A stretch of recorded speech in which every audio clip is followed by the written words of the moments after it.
Status tersangka dicabut, Dr. Richard Lee ogah balas perbuatan Kartika Putri. Selama 2 tahun, Dr. Richard Lee akhirnya menang melawan Kartika Putri dalam sidang pra-peradilan di Pengadilan Negeri Jakarta Selatan. Status tersangka Dr. Richard Lee atas kasus pencemaran nama baik dan akses ilegal telah dicabut. Walaupun begitu, dengan tegas Dr. Richard Lee mengaku tak akan memaafkan Kartika Putri.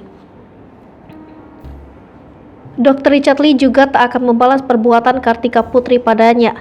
Ia mengisyaratkan biar Tuhan saja yang membalasnya.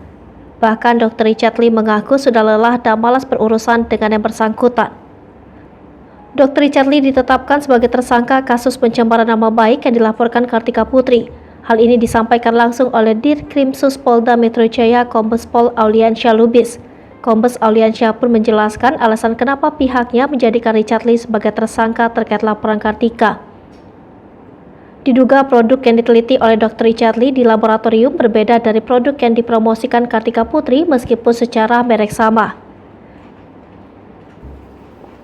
Auliansyah menerangkan bahwa Dr. Richard Lee membeli produk kecantikan yang dipromosikan Kartika Putri itu melalui media online pada 2019.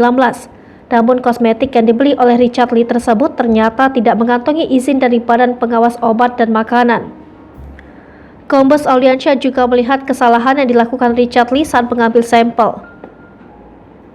Lebih lanjut, Auliansyah menyebut sejak Februari hingga Juni 2020 sudah ada pembaruan izin BPOM.